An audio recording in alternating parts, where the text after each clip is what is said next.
Hoy día tenemos una responsabilidad muy importante, presidente, al retomar el dictamen que por unanimidad emitió la Comisión de Pueblos Amazónicos, Indígenas, Afroperuanos, Medio Ambiente y Ecología, en el que luego de un amplio debate, presidente, que inició la presidenta María Elena Foronda en su primer periodo de presidencia de la Comisión, después de haber logrado debates, foros, tanto en las sesiones ordinarias de la Comisión como además invitando a expertos de universidades, de sociedad civil, invitando además también a un diálogo intersectorial con los diversos ministerios y las autoridades del Ejecutivo competentes, se logró, presidente, que pudiéramos contar con un texto sustitutorio recaído en los proyectos de ley 270-2016, 338, 720, 729, 905, 1118,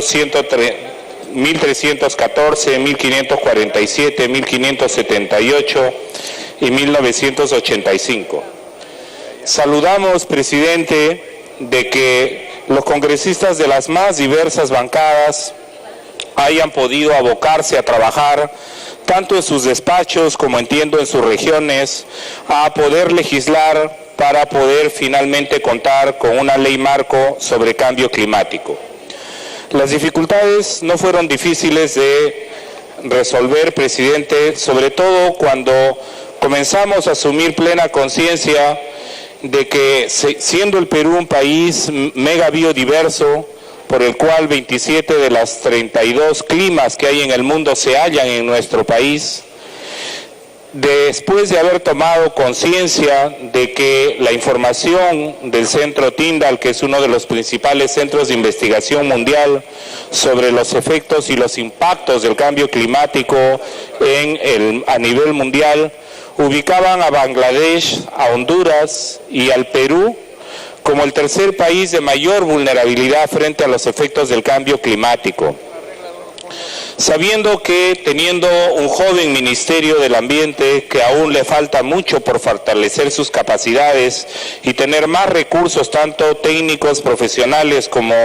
económicos para poder afrontar los temas del cambio climático, se llegó finalmente, presidente, a comprender la importancia de que nuestro país pudiera contar con una ley marco sobre cambio climático. Y lo decimos de manera tal que, habiendo tenido este esfuerzo de conversar entre las diversas fuerzas políticas, pero también con la academia y los órganos del Ministerio de Ejecutivo, decimos, por fin, en nuestro país y nuestro Congreso va a estar a la altura de poder dar, desde sus competencias legislativas, respuestas a problemas que aparecen además angustiantes. Porque sabemos que el cambio climático tiene impactos que van a afectar la salud, presidente, que van a afectar la agricultura. Recordemos que parte de la crisis que ha habido recientemente en el tema de la sobreproducción de papa,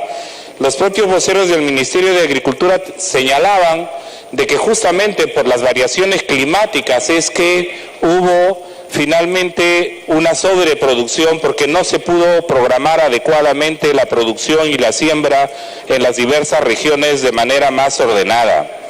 Sabemos que además el derecho al agua y la propia economía se puede resentir frente a aquellas economías y sociedades que no están preparadas para legalmente, técnicamente, económicamente, dar una respuesta adecuada en las medidas de mitigación y adaptación al cambio climático. Por eso, presidente, sabiendo además que en nuestro país, entre los años 97 y 2006, se ha aumentado la presentación de fenómenos climáticos extremos como las sequías, las fuertes lluvias, las inundaciones, las heladas, las granizadas, aquellos problemas que además conocemos como friaje, que termina afectando a los sectores más pobres de nuestro país que están menos preparados para resolver. Es que finalmente en ese entender, presidente, es que consideramos, como lo sustentamos en la legislatura en la última reunión de legislatura que tuvimos en enero, que esta ley marco, presidente, como en su momento fue sustentado, y por eso ahora pedimos, presidente, que se tenga en cuenta que habiendo ya existido unanimidad en la elaboración del texto sustitutorio del dictamen y sabiendo que los diversos capítulos que componen la Ley de Cambio Climático afirman la necesidad fundamental de que el Ministerio del Ambiente, en su calidad de ente rector del sector del ambiente, desempeñe un rol articulador entre los diversos sectores, sabiendo además que es necesario... Gracias, presidente. Sabiendo además que es necesario fortalecer la Comisión Nacional sobre Cambio Climático y de otro lado de que a iniciativa del Ministerio del Ambiente y con acuerdo unánime de los miembros de la Comisión, se decidió también incorporar en el capítulo 2 de la Ley Marco la creación de la Comisión de Alto Nivel de Cambio Climático conformada por el Poder Ejecutivo bajo la presidencia del Consejo de Ministros que la preside. Hemos creído conveniente, presidente, decirle al país y en particular desde la Comisión que no estamos dejando fuera temas sensibles para abordar adecuadamente las medidas de adaptación y mitigación para dar una respuesta adecuada. Por eso la ley, presidente, prevé también que existan y se impulsen las actividades de investigación asociadas al cambio climático, fortaleciendo la articulación entre las universidades y los centros de educación y de investigación, teniendo en cuenta además el enfoque intercultural y bilingüe, sabiendo que muchos de nuestros pueblos históricamente, ancestralmente han sabido adaptarse y que sin embargo es un conocimiento que muchas veces se perdió en el camino. La ley marco prevé que en su capítulo 5 sobre educación, ciencia, tecnología e innovación, que se pueda fortalecer la educación ambiental a todos los niveles, pero de manera especial en las poblaciones en situación de mayor vulnerabilidad. Y por eso, presidente, creemos que habiendo podido llegar a un consenso y a unanimidad en la comisión y que existiendo en este Congreso finalmente ya el interés y el compromiso, como quedó además expresado en la visita que hiciera el Papa Francisco a Madre de Dios, y donde uno de los elementos centrales era hablarnos de la importancia del cuidado de la tierra, de la gestión sostenible, responsable, para asegurar las fuentes de agua. Y de otro lado, para saber que el Estado no puede desatender sus responsabilidades de no solo desarrollar los instrumentos de gestión pública, sino que además debiera, como lo plantea la ley marco, promover las actividades relacionadas al financiamiento climático de tal manera que los diversos fondos de garantía que estén especialmente orientados a ejecutar medidas de adaptación al cambio climático con participación del sector privado, de la sociedad civil, de inversiones en adaptación y mitigación, se pueda hacer un uso transparente de los mismos. Por esa razón, presidente, creemos que es importante que el Congreso de la República, teniendo en cuenta iniciativas que además otros países ya nos llevan la delantera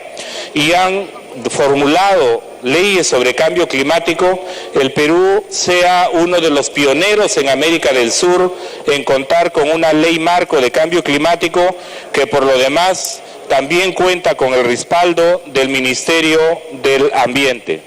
En ese sentido, presidente, pido que pueda llevarse a este pleno ya la votación que había quedado pendiente de hacer en la última sesión del Pleno de enero, hoy día. Que le podamos decir a nuestro país, que le llevemos además buenas noticias a las futuras generaciones, de que nosotros en este Congreso, hoy, en una fecha como la de hoy, jueves 15 de marzo del 2018, dijimos a las futuras generaciones, el Congreso se preocupa por las generaciones que vendrán, el Congreso quiere poder todavía a tiempo iniciar aquellas acciones desde el Ejecutivo, desde el Legislativo, desde la sociedad civil. Continúe, por favor. Que nos permitan poder dejar a las futuras generaciones un medio ambiente mucho más cuidado, con responsabilidad social, con responsabilidad ambiental, en la cual los congresistas de la República no estuvimos ausentes. Por esa razón, presidente, le pido en mi calidad de presidente de la Comisión de Pueblos Amazónicos, Afroperuanos, Andinos, Medio Ambiente y Ecología, que podamos someter al voto la ley marco de cambio climático. Muchas gracias, presidente.